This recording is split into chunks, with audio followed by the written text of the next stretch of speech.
Hello students, आज हम जो चैप्टर स्टडी करने चल रहे हैं वो है the mountain that hate people. बड़ा अजीब सा टाइटल है, ऐसा पहाड़ जो लोगों को खाता था।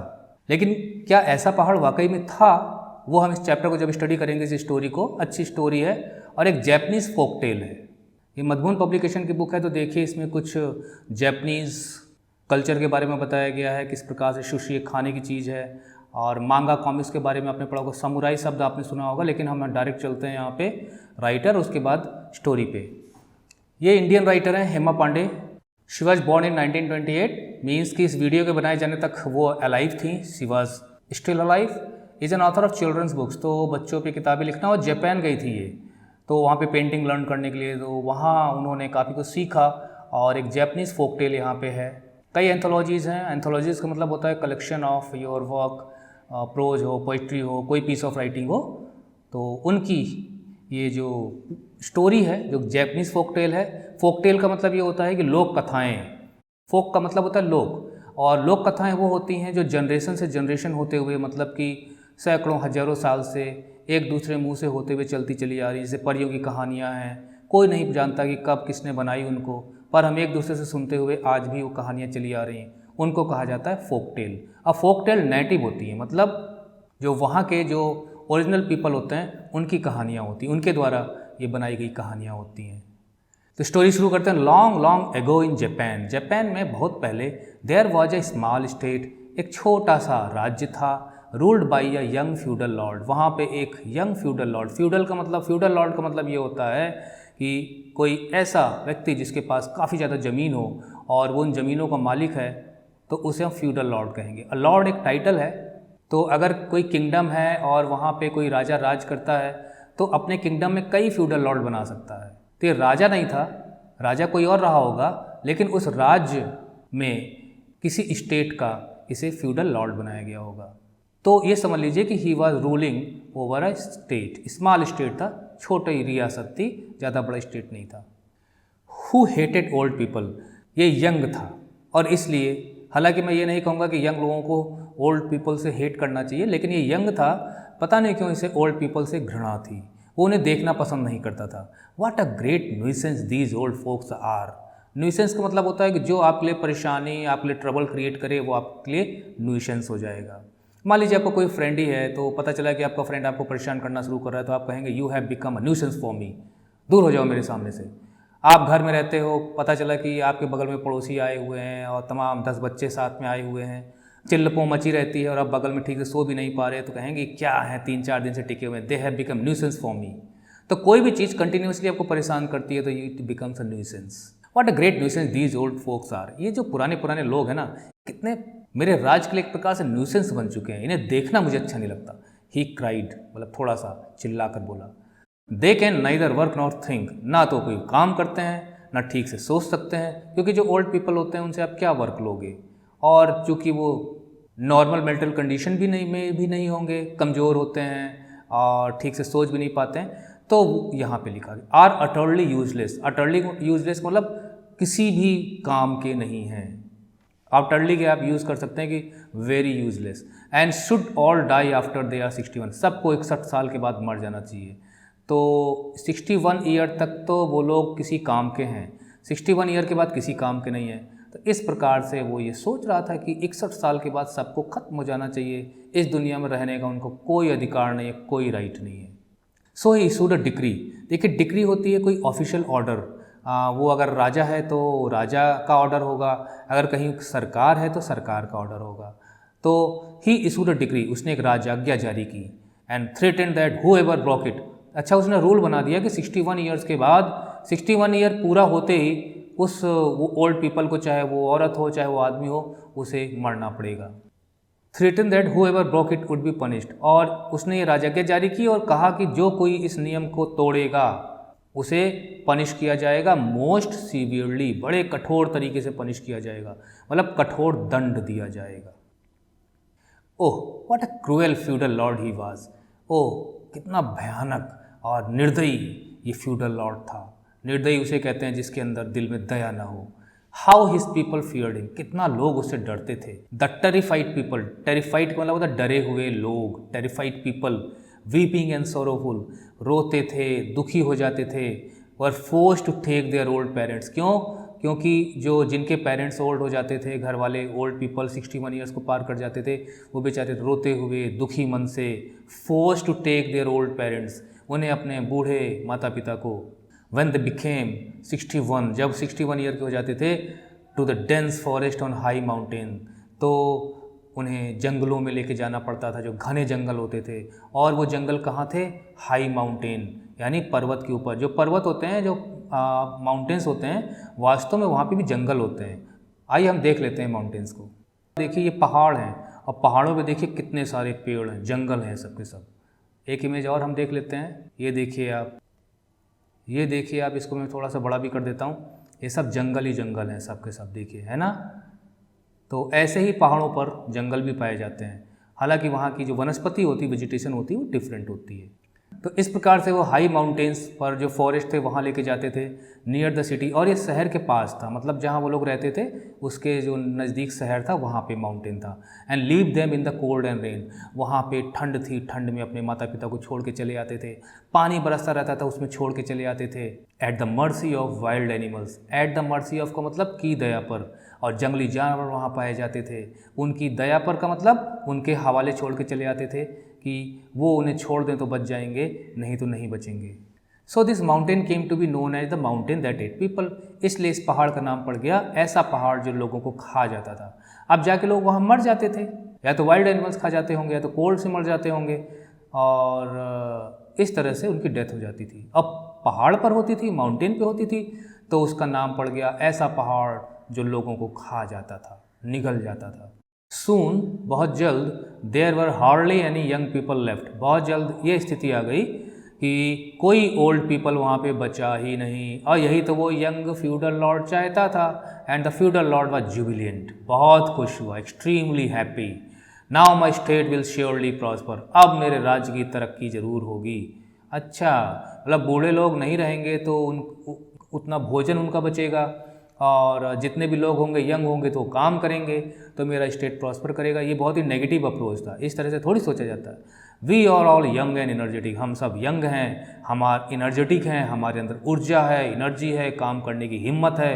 And have no aged folk, और अब हमारे यहाँ कोई भी उम्र दराज, ज़्यादा उम्र के लोग नहीं हैं। टू हिंडर, हिंडर का मतलब होता है रोकना, किसी काम को होने से रोकना, रुकावट पैदा करना। ट्रबल का मतलब होता है परेशानी। तो हमारे यहाँ कोई भी ऐसे लोग नहीं हैं जो कोई रुकावट पैदा करें, कोई परेशानी पैदा करें। यहाँ पे क्वेश्चन दिया गया, in what ways might old people hinder and trouble, तो ये आप खुद ही इनके आंसर को ढूंढिए और कमेंट बॉक्स में लिखिए।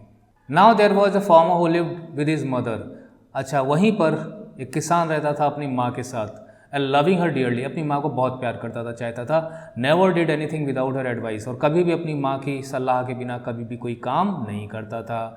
बट अलास, लेकिन बड़े दुख की बात है, हाय, every one grows old with time, सबको टाइम के साथ बूढ़ा होना ही पड़ता है।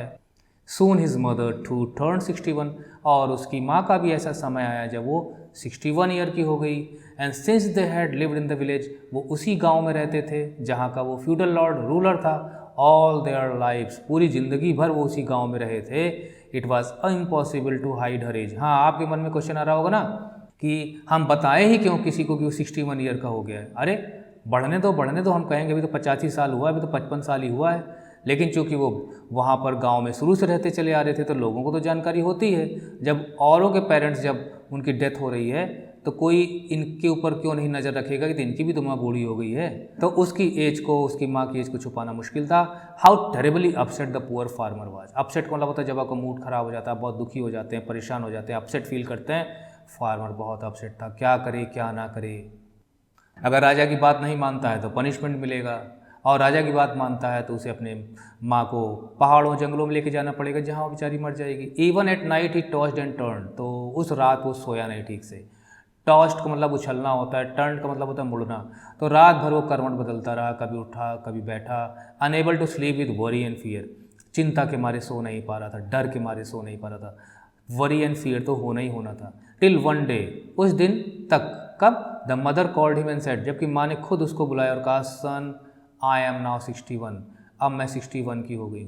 मतलब उस दिन तक वो पहले से ही परेशान होना शुरू हो गया था और एक दिन उसकी माँ ने बुलाया और कहा 61 ईयर की हो गई, अब तो और परेशानी बढ़ गई। Please take me quickly to the mountain and leave me there, मुझे पहाड़ों पर ले चलो, मुझे वहाँ छोड़ दो। द लॉन्गर यू डिले, जितना डिले मतलब देर, जितना ज़्यादा देर तुम लगाओगे the more miserable you shall be. Miserable का मतलब होता है कि बहुत ही दयनीय अवस्था, बहुत ही खराब अवस्था, लाचार, मिजरेबल कंडीशन, बेचारे वाली स्थिति। तो जितना दिन तुम लगाओगे, लॉन्गर टाइम लगाओगे मुझे ले जाने को, पर्वतों पे ले जाने में, उतनी ही मिजरेबल यू शैल बी, तुम होते चले जाओगे। क्यों? क्योंकि तुम्हें सज़ा मिलेगी। द हार्टलेस लॉर्ड, जिसका दिल ही ना हो उसे कहते हैं हार्टलेस। तो फीडल लॉर्ड का तो दिल ही नहीं था। अब ऐसा नहीं कि शरीर में दिल नहीं था, फीलिंग्स नहीं थी। अगर उसकी फीलिंग्स होती तो इस तरह से बूढ़े लोगों को मरने के लिए वो मजबूर ना करता। विल पनिश यू फियरली, वो तुम्हें बहुत बुरी तरह सज़ा देगा, इतनी भयंकर सज़ा देगा कि तुम जिंदगी भर के लिए डर जाओगे, डरा देने वाली सज़ा देगा। Don't be sad for me, और बेटा मेरे लिए दुखी मत हो।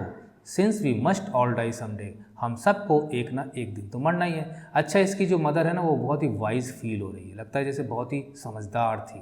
अपने बेटे को जो कि चिंतित है, अपनी माँ को छोड़ना नहीं चाहता, समझा रही कि बेटा मुझे ले चलो।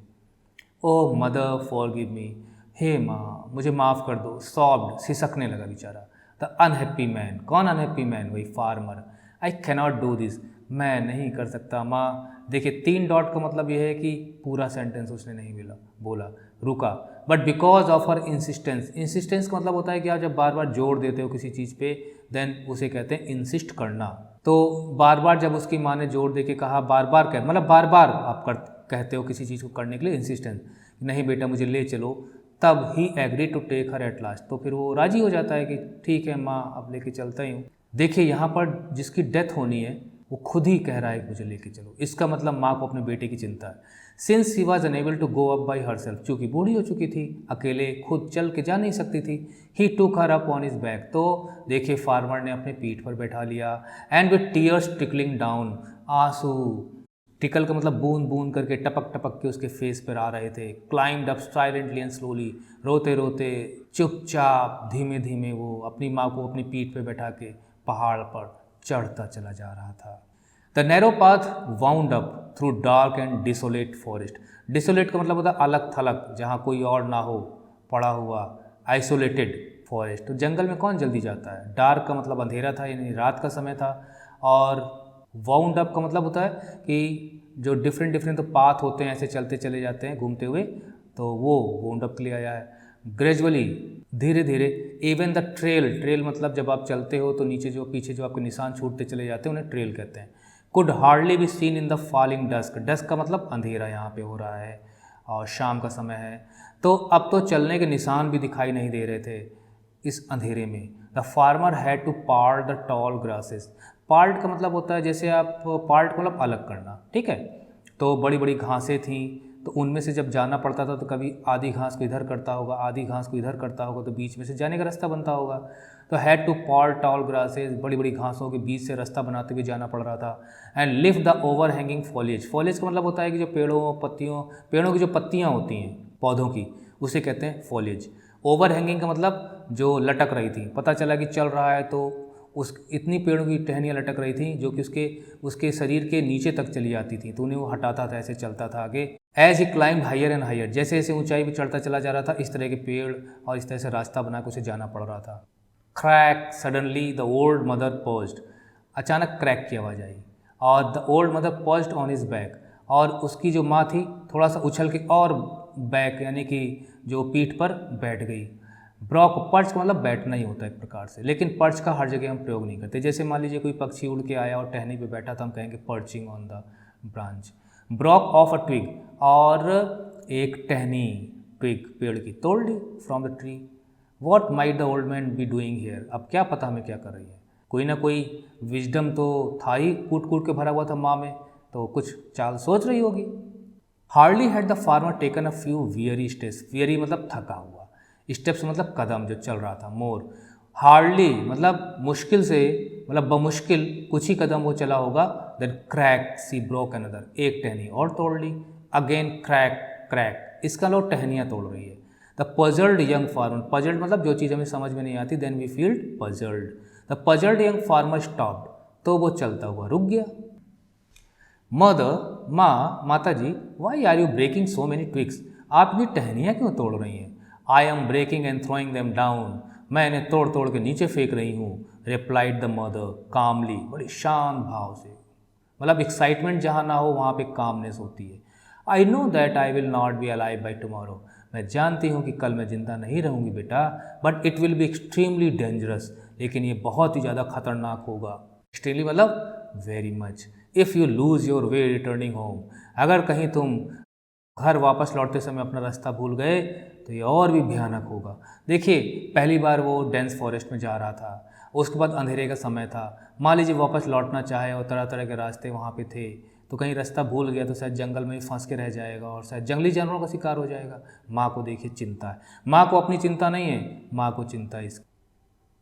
Just now it is dark but when the moon rises you will find your way back safely. तो कहती है कि बेटा अभी तो अंधेरा है, but when the moon rises, लेकिन जब चंद्रमा उदित होगा, you will find your way back safely, तो तुम बहुत आसानी से सुरक्षित अपने घर वापस पहुंच जाओगे। Following this twigs through his dismal forest, इन टहनियों को देखते देखते, दरअसल जहाँ जहाँ जाएंगे अगर लकड़ियाँ फेंकते चले जाएंगे तो लकड़ियों को देखते हुए वापस आ सकता है। यही रास्ते से आए थे, इसी रास्ते से हमें वापस लौटना है। डिजमल का मतलब होता है ग्लूमी, यानी जहाँ पे अंधकारमय हो और सैडनेस हो, और मतलब जहाँ पे कुछ भी उम्मीद की किरण ना बाकी हो, दैट इज़ डिसमल। अगर आपका बहुत ख़राब प्रदर्शन है, पता चला 10 में से आप 9 नंबर हमेशा लाते थे, कभी 10 में से 10 लाते थे, अब एक बार 10 में से 4 आ गया, फिर 10 में से 3 आ गया, तो हम कहेंगे तुम्हारी परफॉर्मेंस बहुत ही डिसमल परफॉर्मेंस है। तो ये नेगेटिव सेंस में इसको यूज़ करते हैं हम लोग। तो यहाँ पर हम इसको लेंगे डार्कनेस के लिए।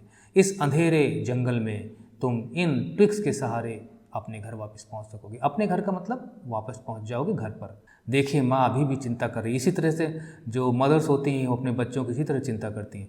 हियरिंग हर लविंग वर्ड्स, इतने प्यार भरे शब्द सुनकर the farmer wept bitterly, farmer बुरी तरह रोने लगा, आंसू बहने लग गए।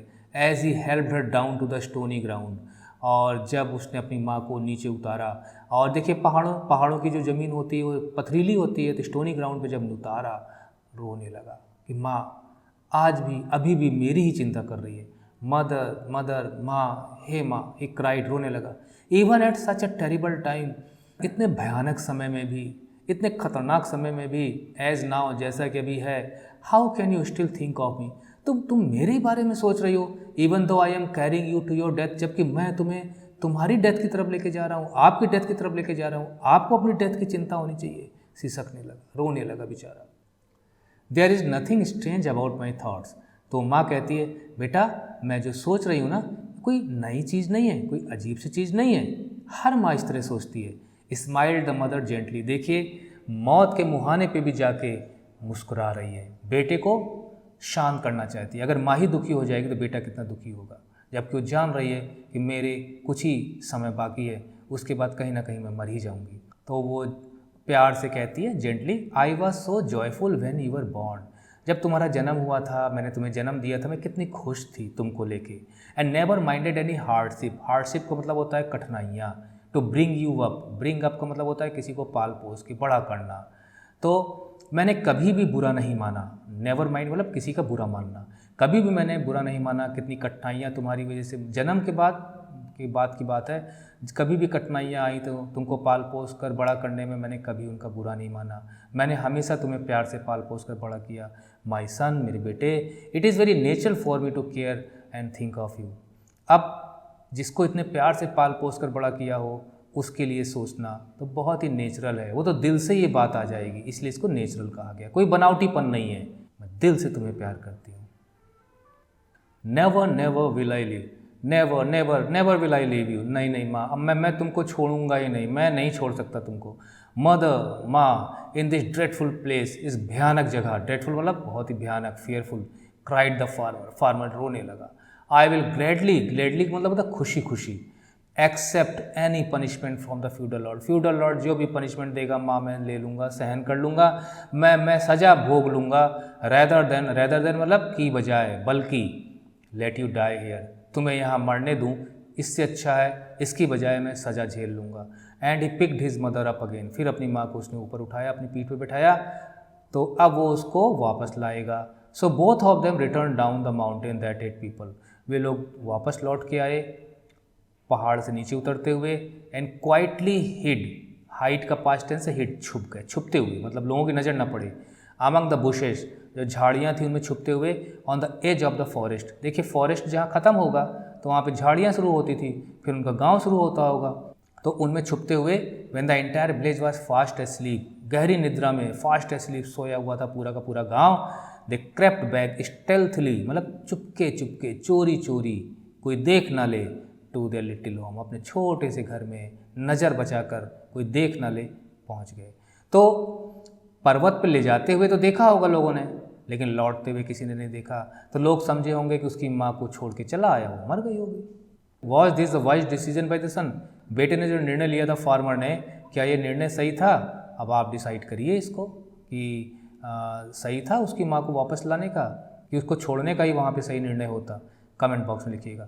The farmer worked hard day and night, farmer दिन रात मेहनत करता था, डिगिंग अप, अच्छा क्या कर रहा था? खोद रहा था, floor with in the house, घर के अंदर जो फर्श बनी थी उसे खोदता था। He made a small room under the ground, ओहो अब समझ में आया, उसने अपने घर, जैसे कोई अंदर घुसेगा तो आपके फर्श पर ही रहेगा, खड़ा रहेगा, उसको क्या पता, अंदर उसने एक रूम बना दिया, तहखाना टाइप का underground, and hid the old mother in there, वहाँ अपनी माँ को रख दिया ले जाके, and looked after, look after का मतलब होता है देखभाल करना, वेल, और अच्छे से देखभाल करने लगा। तो घर में कोई जाता भी होगा तो क्या पता चलेगा उसकी माँ है वहाँ पे, वो लोग सोचते होंगे कि वही पहाड़ पे ले गया था, ख़त्म हो गई होंगी। ड्यूरिंग द डे, दिन के समय, ही टेंडेड हिज फील्ड्स, मतलब अपनी फील्ड की देखभाल करता था, जो भी उसमें वर्क करना पड़ता था वो करता था खुशी खुशी। क्यों? क्योंकि उसकी माँ जीवित है। हम तब खुश रहते हैं जब हमें वो चीज़ें हमारे पास होती हैं जिन्हें हमें उनकी ज़रूरत होती है। एज़ यूजुअल, एज़ यूजुअल मतलब हमेशा की तरह, नेवर लेटिंग एनीवन नो, किसी को ये जानकारी नहीं होने पाती थी, किसी को ये पता भी नहीं लगने देता था वो कि उसकी खुशी का सीक्रेट क्या है, dreaded secret. A year past and yet another, एक साल बीता, फिर एक साल और बीता, मतलब बहुत अच्छे से समय बीत रहा था। वन डे, एक दिन, the mighty Overlord of the neighbouring state, अब एक जो बगल का जो राज्य था वहाँ पे भी लॉर्ड था, यहाँ पे ओवरलॉर्ड कहा गया है, वो बहुत ताकतवर था। केम थंडरिंग विद हिज आर्मी, गरजते हुए अपनी सेना के साथ आया, घोड़ों के साथ आया, एंड वेज्ड वॉर, वेज्ड वॉर का मतलब होता है युद्ध छेड़ना, और उसने युद्ध छेड़ दिया अगेंस्ट द फ्यूडल लॉर्ड। तो जहाँ पे फार्मर रहता था वहाँ पे तो रूलर फ्यूडल लॉर्ड था, तो माइटी लॉर्ड, ओवरलॉर्ड और फ्यूडल लॉर्ड में लड़ाई हुई, डिफीटिंग हिम, और फ्यूडल लॉर्ड हार गया। The defeated feudal Lord pleaded for his people, plead का मतलब होता है कि अनुनय विनय करना, बहुत रिक्वेस्ट करना, मांगना, जैसे भिखमंगा आपके दरवाजे पे पहुंचा, आटा दे दो, और या मान लीजिए आप भी कहीं फंस गए, मुझे छोड़ दो, मुझे छोड़ दो, मुझे माफ़ कर दो, गलती हो गई, मुझे माफ़ कर दो, गलती हो गई, मतलब इस तरह से बहुत ही आप गिड़गिड़ाने की स्थिति में होते हैं देखिए प्लीड, तो यहाँ यही मतलब है। द फ्यूडल लॉर्ड प्लीडेड, अब वो तो हार तो चुका ही था तो वो प्लीड करने लगा, फॉर हिज पीपल, अपने लोगों के लिए, मुझे छोड़ दो, मेरे लोगों को छोड़ दो, इनका कोई दोष नहीं है, अगेन एंड अगेन, बार बार वो इस तरह की बातें करने लगा। At last the victorious, victorious मतलब जिसकी जीत हो गई वो विक्टोरियस होता है, तो जीता हुआ जो लॉर्ड था टुक पिटी, उसे दया आ गई और उसने कहा, if you solve correctly the problem, अगर तुम समस्याओं को ठीक से सुलझा दोगे, अच्छा कोई प्रॉब्लम उसके सामने रखने जा रहा है, I set you the lives of your subjects will be spared, spared मतलब छोड़ देना, उसके खिलाफ कोई कार्रवाई ना करना, ठीक है। तो वो कहता है तो अगर प्रॉब्लम सुलझा दोगे तो मैं तुम्हें और जो तुम्हारे सब्जेक्ट हैं, सब्जेक्ट मतलब तुम्हारी जो प्रजा है, जो तुम्हारे लोग हैं राज्य के, उनको सबको मैं माफ़ कर दूंगा, छोड़ दूंगा। But when the feudal Lord heard the problem, लेकिन जब फ्यूडल लॉर्ड ने प्रॉब्लम सुनी, ही वॉज अटरली डम्फाउंडेड, डम्फाउंडेड मतलब आप इतने आश्चर्यचकित हो जाएं, भौचक्के रह जाएं, हक्के बक्के, कि आपके मुंह से कोई शब्द ही ना निकले। अब लगता है बहुत ही भयंकर प्रॉब्लम थी, कुछ मुंह से निकल ही नहीं रहा था। कॉलिंग हिज नॉवेल्स, फिर उसने अपने नॉवेल्स को बुलाया। तो मैं यहीं पे इस पार्ट को ख़त्म करता हूँ। आगे क्या प्रॉब्लम थी और किस तरह से चैप्टर ख़त्म होता है और उसकी माँ का क्या होता है, वो हम अगले पार्ट में स्टडी करेंगे। सो ending the video hair and thanks for watching.